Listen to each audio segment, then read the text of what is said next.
مؤخر کر دیا ہے، یعنی آپ جسٹ ہولڈ آف کر دیا ہے کہ اپنی فورسز کو کیا رہیں. تو آپ اگر اس طرف ان کا بیان دیکھیں تو اور لگتا ساتھ یہ ہے بھی کہہ رہے ہیں کہ ظاہر ساؤتھ لیبنان میں پیش قدمی یا جو وہاں پر ہماری پریزنس ہے اس کو جاری رکھیں گے. بالکل جاری. تو یہ بھی ایک بہت بڑا ان کے لیے ایک بہت بڑا جواب تھا. تو اس میں کوئی شک نہیں ہے کہ، لیکن افسا بات دراصل یہ ہے کہ اتنی زیادہ موونگ پیسز ہیں اس میں، اور اتنے لوگوں کے کمپیٹنگ انٹرسٹ جسے کہتے ہیں، لابیز ہیں واشنگٹن میں، کہ آپ کو خود کچھ نہیں سمجھ میں آتا ہے کہ کس وقت وہ کیا کہنے والے ہیں اور کیا کرنے والے ہیں. اور خود ان کو اپنا جو ایک بیلنسنگ ایکٹ ہے وہ خود ان کے لیے دشوار ہوتا جا رہا ہے. دیکھیں ان کے پاس جو ہے بیسیکلی اس وقت 3 آپشنز ہیں.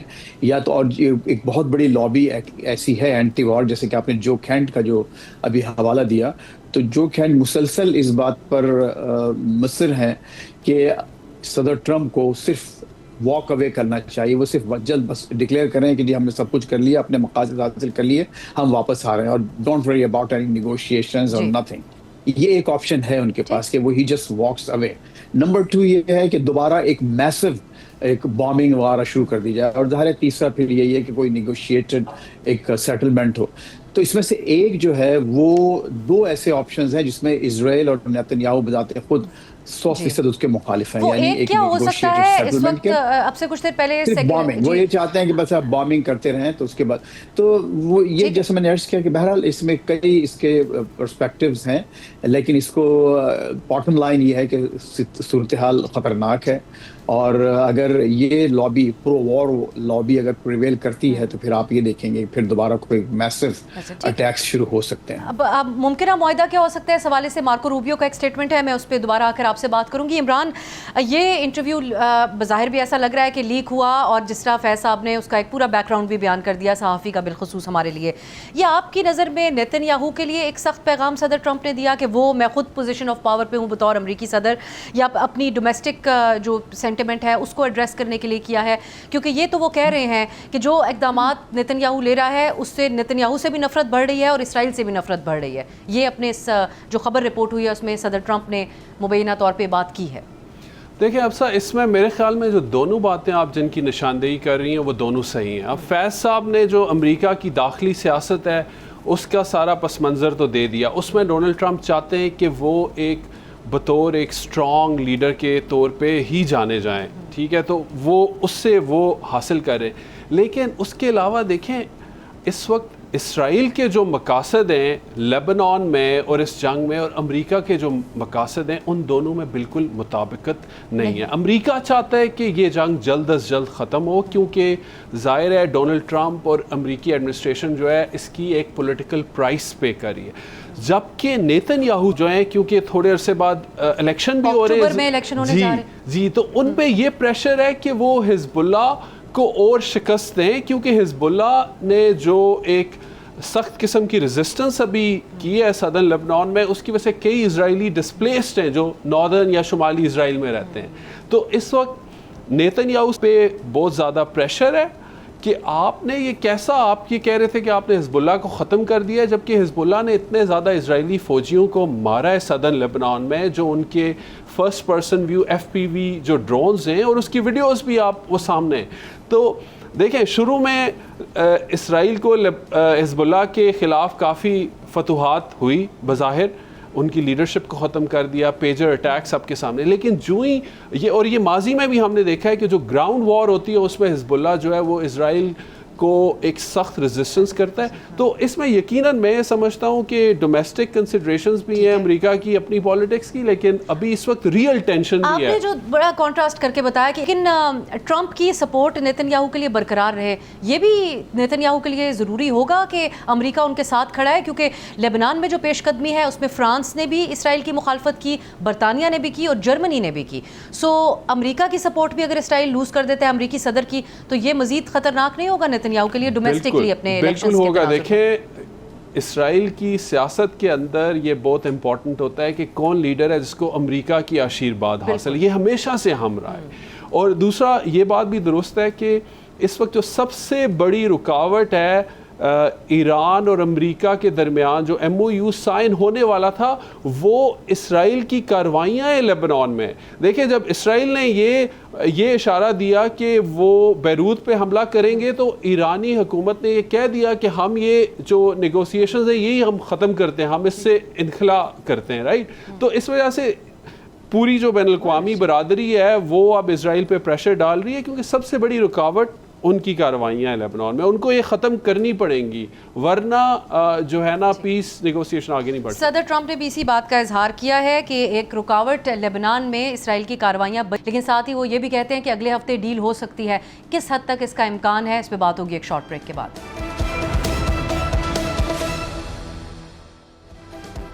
بریک کے بعد خوش آمدید. ہم بات کر رہے ہیں امریکہ اور ایران کے درمیان جاری جنگ میں امن قائم ہونے میں ایک بڑی رکاوٹ اسرائیل کو تصور کیا جا رہا تھا, اور اب یہ بات زبان زد عام ہے کہ لیبنان کے اندر جو پیش قدمی اور کارروائیاں اسرائیل کی طرف سے کی جا رہی ہیں اس کو امریکی صدر خود بھی ایک رکاوٹ سمجھ رہے ہیں کسی حتمی معاہدے تک پہنچنے کے حوالے سے. فیض رحمان صاحب, آج امریکی کانگریس میں فارن افیئرز کمیٹی میں secretary of state Marco Rubio نے جو بریفنگ دی ہے اس میں ان کا ایک بیان ہے, اس کو اہمیت دی جا رہی ہے. وہ یہ کہہ رہے ہیں کہ ہم ایران کو صرف ابنائے ہرمز کھولنے پر سینکشن ریلیف نہیں دے سکتے. اس سے پہلے قطر میں ان دونوں کے درمیان جو فروزن ایسٹس ہیں ایران کے اس کو ڈی فریز کرنے کے اوپر بھی بات ہوئی, اور خود ایرانی جو ترجمان ہے حکومت کے ان کی طرف سے کہنا تھا کہ اس میں مثبت پیش رفت ہوئی ہے. اب سیکرٹری آف اسٹیٹ کے اس بیان کو کیسے دیکھا جائے, کیونکہ ایک بحث یہ بھی تھی کہ اگر کوئی معاہدہ ہوتا ہے تو شاید ایک ابتدائی سطح کا معاہدہ ہو جائے جس میں نیوکلیئر پروگرام پہ بات تو نہ ہو لیکن ابنائے ہرمز کا کوئی فیصلہ ہو جائے. سو یہ اس بیان کو کیسے دیکھا جائے؟ اچھا دیکھیے افسر, بات یہ ہے کہ جس پری فیب 28 تو ابنائے ہرمز 100% کھلی تھی. آپ نے جا کے اپنا بھی hundreds of billions of dollars کا ان کا بھی نقصان کیا, اپنا بھی نقصان کیا, جانیں بھی ضائع ہوئیں, بچیوں کے اسکولوں پہ آپ نے حملہ کر کے دنیا میں انتہائی بدنامی کمائی, سب کچھ آپ نے کیا. پھر اس کے بعد آپ اب یہ کہہ رہے ہیں کہ چونکہ بس وہ ابنائے ہرمز کھل جائے تو ہم سینکشنز بھی اٹھا دیں گے اور سب کچھ کر دیں گے اور آ جائیں گے. تو یہ جو ڈومیسٹک پالیٹکس ہے, دیکھیے ان کے جو ظاہر ہے جب وہ ہیئرنگ میں کانگریس میں جب بات کرتے ہیں تو بڑے ہی جو گرگے بارہ دیدہ قسم کے جو ممبرز آف کانگریس ہوتے ہیں وہ 10 سوالات ہیں, وہ پبلک اوپینین کو, یہاں داخلی پبلک اوپینین کا اس پر اثر ہوتا ہے. تو وہ یہی چاہتے ہیں کہ یہ اس سے اپنے آپ کو کم از کم ڈسوشیٹ کریں کہ ہم یہ پری فیب جو ہماری جنگ تھی, ہمارا حملہ تھا, وہ کسی سبب کے تحت تھا, کسی وجہ سے تھا, اور جب تک کہ وہ مقصد حاصل نہیں ہوگا ہم وہ کام نہیں کریں گے. تو یہ کہنا بالکل ایک لاجیکل ہے, کم از کم جو اہداف مقرر کیے گئے تھے, کیونکہ آپ صرف وہاں جا کر ان کو وہ چھوٹ دیں کہ جو پہلے ان کے پاس نہیں تھی, یعنی سینکشنز تو سب کچھ تھیں لیکن اس کے باوجود بھی وہ اسٹریٹ آف ہرمز مکمل طور پر اوپن تھی, تو اب اس میں فائدہ کیا ہوا؟ تو یہ ایک بہت بڑا سوال ہے اور جس کا انہوں نے جس کو ایڈریس کرنے کی کوشش کی ہے.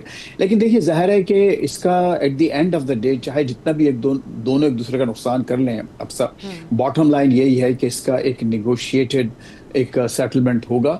لیکن اس میں چونکہ بعض بڑی خطرناک خبریں بھی آئی ہیں. آج کچھ لوگ ہیں سوشل میڈیا پر, ماریو نوافل جو کافی ایکٹیو ہیں, صحافی ہیں, انہوں نے ایک CIA کے ایک ایکس ایجنٹس کے حوالے سے بڑی حیرت انگیز باتیں کی ہیں کہ اسحاق ڈار صاحب اور جو مارکو روبیو کی گفتگو ہوئی ہے اس میں کچھ ایران کے پاس نیوکلیئر ویپنز کی موجودگی کا بھی ذکر کیا گیا. میں پوری خبر اس وقت نہیں شیئر کر سکتا, جب ہے میرے پاس تفصیلات, لیکن بہرحال تو اس وقت اگر یہ صورتحال ہے تو ظاہر ہے کہ ایران اس وقت اس طرح سے اس پوزیشن میں ہے کہ وہ چاہتا ہے کہ ہر صورت میں اب جو بات ہوگی وہ آج کے جو حالات ہیں اس کے تحت ہوگی, جہاں ایران اپنے آپ کو کہیں زیادہ طاقتور سمجھتا ہے فروری 28 کے مقابلے میں. یعنی وہ جو سچویشن تھی 27 فروری کو, اس کے مقابلے میں ایران نے اپنے آپ کو ثابت کیا کہ 3 مہینے سے زیادہ ایک جنگ میں نہ صرف وہ جمے رہے بلکہ ابھی بھی انہوں نے ایک بہت ہی قیمتی ڈرون امریکہ کا گرا دیا. حالانکہ آج بھی اسی ہیئرنگ میں جو آپ جس کا بھی ذکر فرمایا, روبیو صاحب نے فرمایا کہ ہم نے ان کی نیوی بالکل تباہ کر دی ہے, ایئر فورس تباہ کر دیا, بار بار کہا جاتا ہے. پھر ایک اور تماشا ہمارے ٹرمپ صاحب نے یہ کہا کہ ان کی آرمی کو ہم نے جان بوجھ کر نہیں چھیڑا اور اس کو انٹیکٹ رکھا ہوا ہے تاکہ وہ اس کے ذریعے ہم اور دوسرے کام کر سکیں. یہ بات بھی کی گئی ہے. تو اس میں یہ جو مس لیڈنگ اسٹیٹمنٹس ہیں اور کانفلکٹنگ اسٹیٹمنٹس ہیں وہ اس سے جو ہے انتہائی کنفیوژن پیدا ہو رہا ہے. اور جو ایرانیوں کا دیکھیے اس میں کوئی شک نہیں ہے کہ ایرانی لیڈرشپ کو بھی ایک موقع پر ضرور یہ احساس کرنا ہوگا کہ وہ کون سا آپٹیمم پوائنٹ ہے, وہ کون سا ایکسٹ پوائنٹ ہوگا جہاں کہ وہ نکلنا چاہیں گے, اور اس کو اگر انہوں نے مس کیا تو ظاہر ہے کہ ان کا بھی بہت نقصان ہوگا, دنیا کا بھی بہت نقصان ہوگا.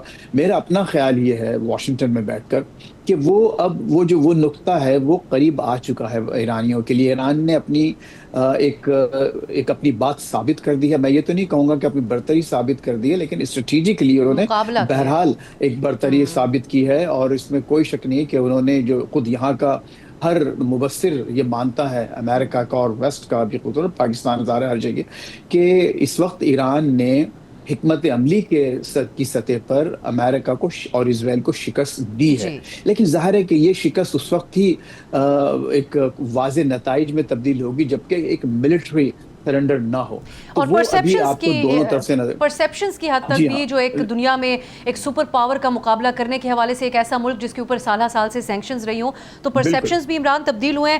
پھر ایرانی جو سفیر ہے پاکستان میں رضا امیری, ان کا یہ کل رات سے آج تک ہونے والی جو صورتحال ہے اس پہ یہ بیان تھا کہ کل ہمیں ایک اہم کامیابی ملی, کیونکہ جو لیبنان میں جو اس وقت پیش قدمی ہے اسرائیل کی, اس کے حوالے سے جو اسرائیل کر رہا ہے اس کو ہمارا جواب یہ ہے کہ ہم بھی شمالی اسرائیل پر حملہ کریں گے. تو بالکل ابھی تک تو ایکوالٹی کی بیسس کے اوپر بیانیہ جو جوابات ہیں اس کی حد تک تو ہم دیکھ رہے ہیں. لیکن مارکو روبیو یہ کہہ رہے ہیں اسی بریفنگ میں کہ ایران اس وقت تنہا ہے, ان کے ساتھ صرف عمان کھڑا ہے, چین اور روس بھی ان کے ساتھ نہیں ہے. کتنی درست ہے یہ ریڈنگ, یا یہ بھی پبلک کنزمپشن کے لیے بات کی جا رہی ہے؟ دیکھیں, Marco Rubio knows better than that. ان کو پتہ ہے, ان کی اپنی حکومت میں لوگوں نے یہ انٹیلیجنس لیک کی تھی کہ رشیا نے ایران کو ہیلپ کی کچھ ٹارگٹس آئیڈینٹیفائی کرنے میں اس جنگ کے دوران. آپ کو یاد ہوگا واشنگٹن پوسٹ میں رپورٹنگ ہوئی کہ ریاض میں جو یو ایس ایمبیسی پہ ایران کا حملہ ہوا تھا اس میں بالکل پن پوائنٹ کر کے جو سی آئی اے کا وہاں پہ سیکشن تھا وہاں پہ حملہ ہوا. اب یہ ایرانین انٹیلیجنس افیکٹو ہے, لیکن وہ اتنی افیکٹو نہیں کہ اس طرح کی ان کے پاس انفارمیشن ہو. یہ پروبیبلی KGB نے ان کو انفارمیشن دی تھی. آپ رشین انٹیلیجنس کی بات کر رہے ہیں. جی ایگزیکٹلی. تو اب ایک طرف تو رشیا ہیلپ کر رہا تھا, دوسری طرف ظاہر ہے چائنا نے بھی کوئی براہ راست ہیلپ نہیں کی فوجی معاملات میں, لیکن چائنیز ٹیکنالوجی, چائنیز سیٹلائٹس وغیرہ یوز کر رہے تھے ایرانیز. اور عمران, یہ جو مارکو روبیو بیان دے رہے ہیں اس سے چائنا اور روس جیسے ممالک, چین بالخصوص جو اپنے واضح طور پہ سامنے نہیں آئے سارے معاملے پہ, ان کو بھی مجبور کر رہے ہیں کہ وہ ایک واضح پوزیشن لیں ایران کے حق میں. چائنا تو اس کی ظاہر ہے ایک بڑی ایک دلچسپ فارن پالیسی ہے, وہ اس طرح کے کانفلکٹ جنگوں سے دور رہتا ہے, اسی وجہ سے وہ اتنا طاقتور ہے. دے ڈونٹ گیٹ باگ ڈاؤن. تو ایسا نہیں ہے کہ وہ امریکی بیان سے یا امریکہ کی کسی اور حکمت عملی سے اس جنگ میں کود پڑیں گے. وہ آلریڈی اپنے اہداف جو ہے اچیو کر رہے ہیں بائی ڈوئنگ نتھنگ. ٹھیک ہے جی, وہ باعث بیٹھے ہوئے ہیں. امریکہ اس جنگ میں مزید ایک طرح سے وہ دھنستا گیا ہے پچھلے 3 مہینے میں, اور ابھی بھی امریکہ کے پاس کچھ آپشنز نہیں ہیں. آپ دونوں کی گفتگو سے یہ لگتا ہے کہ اگر کسی کے لیے اس وقت چیلنج ہے تو وہ ٹرمپ اور نیتن یاہو ہیں, اور انہی دونوں کو یہ جتنی یہ جنگ پرولونگ ہوتی ہے ان کے لیے مزید چیلنجنگ بنتی جائے گی. بہت شکریہ عمران خان آپ کا, فیض رحمان صاحب آپ کا بھی. ایک بریک کی طرف جاتے ہیں ناظرین. وفاقی وزیر خزانہ محمد اورنگزیب ہر طرف سے تنقید کی زد میں ہے, خود حکومتی وزراء کی طرف سے بھی تنقید کی زد میں ہے. کتنی درست ہے ان پر یہ تنقید, یا ان کو قربانی کا بکرا بنانے کی کوششیں کی جا رہی ہیں؟ اس پہ بات ہوگی ایک شارٹ بریک کے بعد.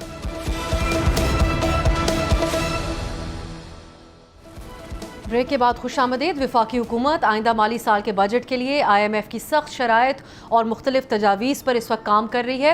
آئندہ بجٹ جو کہ 5 جون کو پیش کیا جانا تھا, اور اس کے لیے صدر پاکستان جمعے کے روز دونوں ایوانوں کے بجٹ اجلاس بلانے کی منظوری بھی دے چکے ہیں. اب یہ اطلاعات سامنے آ رہی ہیں کہ بجٹ اگلے ہفتے پیش کیا جائے گا.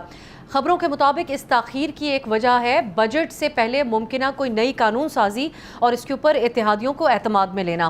اب حکومت معیشت کے حوالے سے کیا ایسی قانون سازی کرنے جا رہی ہے, یہ بات تو ابھی غیر واضح ہے, لیکن حکومتی اتحادی پاکستان پیپلز پارٹی کھل کر حکومت کی معاشی پالیسیز پر تنقید کر رہی ہے. بلاول بھٹو نے آج گلگت بلتستان الیکشن کیمپین میں اسی اپنی تقریروں کا محور بھی بنایا ہوا ہے۔ اسکردو میں جلسے سے خطاب کرتے ہوئے انہوں نے کہا کہ یہ کیسی معاشی پالیسی ہے کہ امیر امیر سے امیر تر ہوتا جا رہا ہے اور غریب غریب سے غریب تر ہوتا جا رہا ہے۔ انہوں نے کہا کہ بے نظیر انکم سپورٹ پروگرام کے خلاف سیاسی جماعتوں کی سازشیں ناکام ہوں گی، اس پروگرام کو ہر صورت بچائیں گے اور آنے والے بجٹ میں وزیر اعظم بے نظیر انکم سپورٹ پروگرام میں اضافہ کریں گے۔ صرف اتحادی اور اپوزیشن ہی حکومت کی معاشی پالیسیز پر تنقید نہیں کر رہے، بلکہ حکومت کے اندر سے بھی معاشی پالیسیز کے حوالے سے بڑے سخت سوالات اٹھائے جا رہے ہیں۔ وفاقی وزیر منصوبہ بندی احسن اقبال نے وزارت خزانہ کی کارکردگی پر تنقید کرتے ہوئے کہا کہ عالمی مالیاتی منڈیوں سے قرض لے کے حق کے حصول کے لیے بانڈز کے اجرا پر جشن منانا شرمناک ہے۔ اب ناظرین، یہ جو بیانات ہیں اس کے بعد بہت ساری چہمگوئیاں ہو رہی ہیں کہ جو معیشت میں بہتری لانے میں ناکامی رہی، کیا اس کی وجہ سے وزیر خزانہ محمد اورنگزیب کو اپنے عہدے سے ہاتھ دھونا پڑ سکتا ہے؟ ملک میں کی جو معاشی صورتحال کی ابتری ہے اس کا خلاصہ کچھ یوں ہے کہ مئی میں مہنگائی 23 ماہ کی بلند ترین سطح یعنی 11.7% تک پہنچ گئی۔ حکومت رواں مالی سال میں معاشی شرح نمو کا 4.2% کا ہدف حاصل نہیں کر سکی، جبکہ FBR بھی ٹیکس جمع کرنے کا ہدف حاصل کرنے میں مکمل طور پہ ناکام رہا۔ رواں مالی سال کے 11 ماہ میں حکومت کو 864 ارب روپے کے ٹیکس شارٹ فال کا سامنا ہے، جبکہ آئندہ مالی سال کے لیے FBR کو 15,264 ارب روپے ٹیکس ریونیو اکٹھا کرنے کا ہدف تجویز کیا گیا ہے۔ متعدد اطلاعات ہیں ناظرین IMF کی طرف سے جو حکومت کی یہ کمزور معاشی کارکردگی ہے، اس کی وجہ سے GST کی شرح بڑھانے سمیت مختلف شرائط IMF کی طرف سے بھی سامنے رکھی جا رہی ہیں، جس کی تفصیل ہم جاننے کی کوشش کریں گے کہ کیا شرائط ہیں وہ، اور ساتھ ہی آئندہ ٹیکس ہدف کتنا ہوگا اور کن شعبوں کے اوپر اس کو پورا کیا جائے گا۔ عوام کے حوالے سے تیار رہیں۔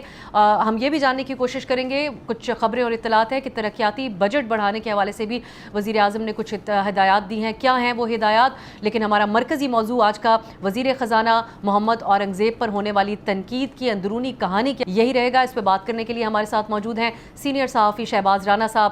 بہت بہت شکریہ شہباز صاحب آپ کے وقت کے لیے۔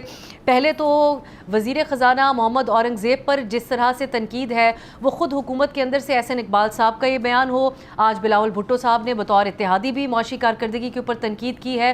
نام تو انہوں نے اورنگزیب صاحب کا نہیں لیا، لیکن ٹی وی ٹاک شوز میں بھی آپ دیکھ رہے ہوں گے کہ کچھ شخصیات آتی ہیں اور وہ بڑا ڈائریکٹلی اٹیک کر رہی ہیں، بڑا ذاتی نوعیت کے اٹیکس کر رہے ہیں محمد اورنگزیب صاحب پر۔ یہ فائنانس منسٹر کے اوپر ہمیشہ کی طرح ایک ملبہ ڈالا جا رہا ہے، اسکیپ گوٹ بنانے کی کوشش ہے، یا پھر یہ تنقید درست ہے آپ کی نظر میں؟ بہت شکریہ آپ کا۔ دیکھیں، میں نے ابھی تک تو یہ کوشش کی ہے کہ جو وزیر خزانہ ہیں ان کے کانڈکٹ کے اوپر میں بات نہ کروں، صرف پالیسیز کی بات کریں، لیکن جس قسم کی اب باتیں ہو رہی ہیں تو میرا خیال تھوڑا سا ہمیں بھی کھل کے بات کر لینی چاہیے تاکہ جو ایک پکچر ہے اوورآل وہ لوگوں کے لیے کلیئر ہو جائے، آپ کے ناظرین کے لیے۔ پہلی بات تو جو بلاول بھٹو زرداری صاحب کی تنقید ہے اس کا کوئی جواز نہیں بنتا۔ وہ اس لیے نہیں بنتا کہ 2022-23 کے بجٹ سے لے کے 2025-26 کے بجٹ تک، جس کو بلاول بھٹو صاحب فرما رہے ہیں کہ جس کی وجہ سے امیر امیر ترین ہو گیا اور غریب غریب ترین ہو گیا، یہ بجٹ پاس ہی نہیں ہو سکتے تھے اگر پاکستان پیپلز پارٹی ان بجٹس کے حوالے سے اپنا ووٹ نہ دیتی۔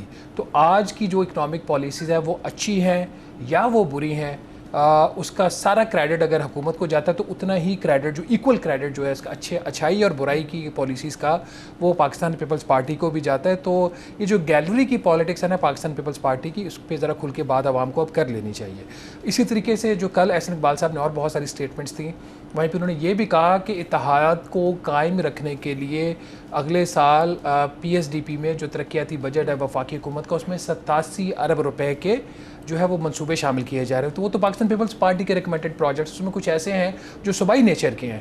تو جب احسن اقبال صاحب سے سوال کیا گیا کہ کیا یہ جو 87 ارب روپیہ جو 87 بلین روپیز ہے، یہ آپ لوگ اس لیے دے رہے ہیں کہ اقتدار بچا رہے ہیں، تو ان کا آگے سے ایک بڑا ہی اس پہ ایک ان کا جو پرومپٹ رپلائی تھا جو کہ کیمرہ نے بھی ریکارڈ کیا، وہ یہ تھا کہ جی this is the cost of coalition government. تو اگر اس حد تک سب کچھ طے ہے تو پھر بلاول بھٹو زرداری کی جو ہے وہ تنقید کا کوئی جواز نہیں بنتا۔ اب آ جائے جو وزیر خزانہ محمد اورنگزیب صاحب کے اوپر تنقید ہے۔ دیکھیں، ایک چیز بڑے واضح تھی، ہم بہت کلوزلی فائنانس منسٹر اور فائنانس منسٹری کیسے کام کرتی ہے ہم اس کو مانیٹر کر رہے ہوتے ہیں، ہمارا روز کا کام ہے۔ جو اکنامک پالیسی میکنگ ہے وہ 3-4 جگہوں سے پچھلے 2 سال میں چلتی رہی ہے. جو محمد اورنگزیب صاحب ہیں وہ ایک پاکستان کا ایک چہرہ رہے ہیں انٹرنیشنل فائنینشیل انسٹیٹیوشنز کے لیے. آئی ایم ایف ہو, ورلڈ بینک ہو, انٹرنیشنل فورمز ہوں, اس میں جو representation as a finance minister وہ فائنانس منسٹر اورنگزیب صاحب کرتے رہے. فائنانس منسٹر اورنگزیب صاحب اقتصادی رابطہ کمیٹی کے بھی چیئرمین ہیں, اور فائنانس منسٹر اورنگزیب صاحب جو ہیں وہ آپ کی جو دوسری ایک کمیٹی ہے اس کی cabinet committee on S O Es اور cabinet committee on rightsizing کے بھی چیئرمین ہیں. لیکن 2 کمیٹیاں وزیر خزانہ کو پہلے دن سے نہیں دی گئیں. وزیر خزانہ جو ہیں وہ پرائیویٹائزیشن کمیٹی کی ہے جو کابینہ کی, اس کے چیئرمین نہیں ہے جو ماضی میں وزراء خزانہ رہے ہیں. وزیر خزانہ جو ہے وہ executive committee of national economic council اس کے چیئرمین نہیں ہے جو ماضی میں وزراء خزانہ رہے ہیں. یہ دونوں کمیٹی جو ہے وہ ڈار صاحب کے پاس ہے. اس سے ایک بڑی واضح چیز نظر آ جاتی ہے. اور اس کے علاوہ دوسرا فرنٹ جہاں سے پاکستان کی اکنامک پالیسی چلتی رہی ہے پچھلے 2 سال میں, وہ جو بیوروکریٹک لیول ہے, سیکریٹری فائنانس جو ہے وہ زیادہ تر فیصلے کرتے ہیں. اور جو تیسری چیز ہے جہاں سے زیادہ فیصلے ہو رہے ہیں, پولیٹیکل اکانومی کے جو فیصلے ہیں وہ فیصلے اسحاق ڈار صاحب کرتے ہیں تھرو ویریس کمیٹیز جو پرائم منسٹر شہباز شریف صاحب نے بنائی ہیں.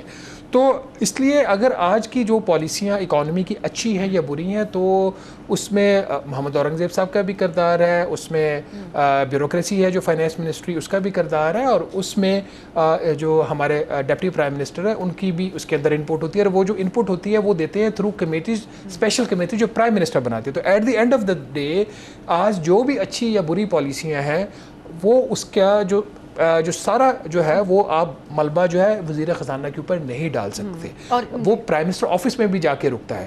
جو ایک چیز غلط ہوئی ہے پچھلے 2 سال میں وہ یہ ہوئی ہے کہ جو بیوروکریسی ہے وہ ڈائریکٹلی رپورٹ کر رہی تھی پرائم منسٹر کو, بجائے اس کے کو بہت سارے کیسز میں, تمام کیسز میں ہوتے نہیں, بہت سارے کیسز میں وہ ڈائریکٹلی رپورٹ کر رہی تھی. تو جو فائنانس منسٹر ہوتا ہے آپ کسی کو بھی اپوائنٹ کریں اس کو پھر فلی امپاور کریں, بیوروکریسی بھی اس کو رسپونڈ کرے, پھر وہ آگے پرائم منسٹر آفس کو خود رسپونڈ کریں, اور پھر اس کو آپ تمام جو کمیٹیز ہیں اس کا چیئرمین, ہاں ان جن کمیٹیز کا وہ چیئرمین بنائے. آپ کی اطلاعات کے مطابق کیا رد عمل ہے وزیر خزانہ کا؟ کیا آپ سمجھتے ہیں کہ یہ سینس کر رہے ہیں وہ کہ ان کو اسکیپ کوٹ بنا کے ان کا عہدہ ان سے جانے والا ہے؟ اور یہ جو بانڈز کی جو حوالے سے اس کے اجرا کے ذریعے قرض والے لینے کی بات ہے, اس کے اوپر جو تنقید ہے, یہ کس کا برین چائلڈ تھا؟ اس کے پیچھے کیا میکنزم یا سوچ تھی؟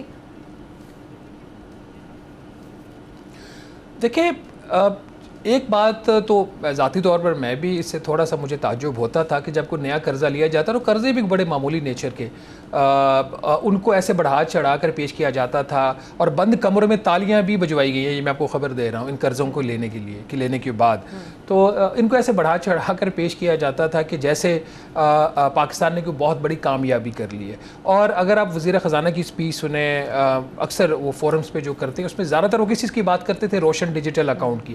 آپ روشن ڈیجیٹل اکاؤنٹ میں بھی زیادہ تر آپ قرضہ نیا پاکستان سرٹیفکیٹ کے تھرو لے رہے ہوتے ہیں. اسی طریقے سے وہ یورو بانڈ کی پرائیویٹ پلیسمنٹ ہے, وہ یورو بانڈ بھی فلوٹ نہیں کیا حکومت نے, اس کا وہ کریڈٹ لیتے ہیں. پانڈا بانڈ جی پہلی دفعہ کر لیا, ابھی پہلی دفعہ آپ نے پانڈا بانڈ کر کے کوئی سرمایہ کاری نہیں لے کے آئے, آپ کو $25 کروڑ کا ایشین ڈیولپمنٹ بینک اور ایشین انفراسٹرکچر انویسٹمنٹ بینک کی گارنٹیوں کے اوپر وہ آپ نے قرضہ لیا ہے, ٹھیک ہے. تو جو قرضہ لینا تھا اس کو ایز اے پرفارمنس بتایا گیا ہے, اور جو فوکس ہونا چاہیے تھا ایکسپورٹس کے اوپر, فارن ڈائریکٹ انویسٹمنٹ کے اوپر, وہ کہیں مسنگ تھا. تو اس لحاظ سے جو ایک فرسٹریشن تھی نا گورنمنٹ کے اندر وہ موجود ہے. آلدو گورنمنٹ کا ایک جو کیمپ ہے وہ تو ان چیزوں پہ تالیاں خود بجاتا ہے کہ جی قرضہ لے لیا گیا اور بڑا ایک مائل سٹون اچیو کر لیا گیا. تو احسن اقبال صاحب کی طرف سے بڑی ہی ایک سرپرائزنگ اسٹیٹمنٹ ہے, لیکن وہ جو اسٹیٹمنٹ وہ گراؤنڈ ریئلٹیز کو ریفلیکٹ کر رہی ہے. اب احسن اقبال صاحب صرف پلاننگ کے وزیر نہیں ہے, وہ پی ایم ایل این کی پارٹی جو ہے پاکستان مسلم نواز کے, وہ سیکرٹری جنرل ہے, وہ ایک سینئر پولیٹیشینز ہیں, وہ کئی دفعہ وزیر رہے ہیں. عہدے میں تو جو شاید ہے وہ وزیر خزانہ کا عہدہ بھرا ہو, لیکن جو پارٹی کے اندر جو پوزیشن ہے وہ احسن اقبال کی زیادہ بڑی ہے. پارٹی کے سیکرٹری جنرل ہے آفٹر دا پریزیڈنٹ. آپ کو پتہ ہے کہ it is the secretary general جو زیادہ پاورفل ہوتا ہے, اس کے جو پارٹی کا جو منشور ہے. اس بیان کو پیغام کے طور پہ لیا ہوگا اورنگزیب صاحب نے کہ یہ پیش خیمہ ہو سکتا ہے ان کا عہدے جانے کا؟ دیکھیں اورنگزیب صاحب کے کام کے حوالے سے تو بہت عرصے سے, کچھ مہینوں سے پریشر چل رہا تھا, اور یہ ہمیشہ ہوتا ہے. جب ایک finance minister out side the family آئیں, مفتاح اسماعیل صاحب کا بھی ہمارے سامنے ہے, مفتاح اسماعیل صاحب کے اوپر بھی آپ کو پتہ ہے کافی پریشر دباؤ رہا ہے, تو ان کو زیادہ بہتر پرفارم کرنا پڑتا ہے.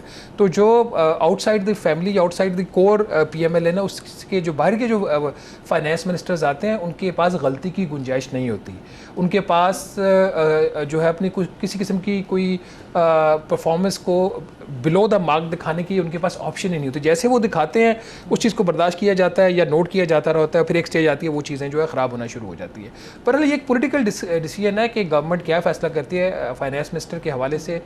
میرا یہ ماننا ہے کہ جو بھی فائنانس منسٹر وہ فلی امپاورڈ ہو.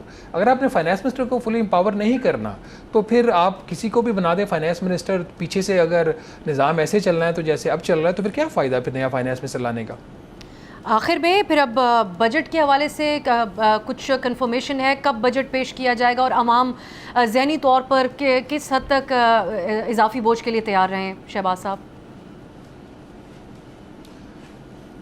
دیکھیے حکومت نے بڑا واضح اعلان کر دیا ہے کہ یہ جو بجٹ ہوگا یہ اسٹیبلائزیشن کا بجٹ ہوگا. اس کا مطلب یہ ہے کہ جو ٹیکسز ہیں اس کا بوجھ بڑھے گا, جو پچھلے 2 سالوں میں بھی بڑھا اس سال بھی بڑھے گا, اور مہنگائی بڑھے گی. جو آپ کی ضروری اشیاء استعمال کی اور جو آپ کی انرجی پرائسز ہیں وہ بڑھیں گی.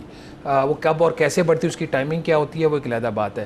لیکن کوئی ایکسٹرا آرڈینری ایفرٹ حکومت کی طرف سے نہیں کی گئی آئی ایم ایف سے بہتر نیگوشیٹ کرنے کی. شاید یہ ون آف دا ریزن جو ہے نا وہ ایک جو کرٹیسزم آ رہا ہے فائنانس منسٹر کے اوپر کہ ان کی جو پولیٹیکل وزڈم تھی نا وہ شاید ان ٹاکس کے اندر نہیں ہوئی نظر آئی. کیونکہ پولیٹیکل وزڈم اس لیے کہ وہ شاید افیکٹولی اس طریقے سے جس طرح فائنانس منسٹر کو کرنا چاہیے انہوں نے بہت ساری چیزیں جو ہیں انہوں نے کی ہوئی تھی ڈیلیگیٹ, جس پہ وہ اور نارملی جو سسٹم بھی ہوتا ہے آپ کو میں سب سے جو ایک اس میں ایک چیز سمجھنے والی ہے نا کہ جو کارپوریٹ سیکٹر کا جو کلچر ہے نا اس کا اور گورنمنٹ کے کلچر کا بڑا فرق ہوتا ہے. کارپوریٹ سیکٹر پہ آپ نے ایک بات کہہ دی, ایک فیصلہ ہو گیا, وہ نیچے جو ایک لائن ہوتی ہے آپ کی ہیرارکی کی وہ امپلیمنٹ کر دیتی ہے. یہاں پہ تو ایک چیز کا فالو اپ لینا پڑتا ہے, اس کو بار بار پش کرنا پڑتا ہے, کمیٹیز کے اندر لابی کرنی پڑتی ہے, کابینہ کے اندر لابی کرنی پڑتی ہے, پرائم منسٹر کے ساتھ خود جا کے لابی کرنی پڑتی ہے. تو اگر یہ چیزیں ہوتی رہیں اور پھر اس طریقے سے پش کیا جاتا تو شاید ہم آئی ایم ایف سے کچھ ریلیف لے پاتے. ان حالات میں جب جنگ جاری ہے تو اس کے باوجود ہم آئی ایم ایف سے کوئی ریلیف نہیں لے پائے, اور ہم وہی پروگرام امپلیمنٹ کریں بائی اینڈ لارج جو ہم نے جنگ سے پہلے طے کیا ہوا تھا آئی ایم ایف کے ساتھ. تو یہاں پہ ان کی کمزوری نظر ہے جس کو پھر اب استعمال کیا جا رہا ہے. بہت شکریہ شہباز رانا صاحب آپ کے قیمتی وقت کے لیے. ناظرین, خزانہ پر جو تنقید ہو رہی ہے اس حوالے سے بات ہوئی, جو مکمل بااختیار نہ ہو اگر کوئی وزیر تو ان کے اوپر تمام ملبہ نہیں ڈالا جا سکتا, اور پاکستان میں طاقت کا توازن نہ ہونا یہ جو ایک امبیلنس ہے اس کو ہمیشہ سے پاکستان کی ترقی کے راستے میں ایک بہت بڑی رکاوٹ سمجھا جاتا ہے, جس کی وجہ سے sustainable long term financial policies بھی اکانومی کے حوالے سے بھی بڑے فیصلہ سازی پاکستان میں ابھی تک نہیں ہو سکی ہے. آج کے لیے اجازت دیجیے, خدا حافظ.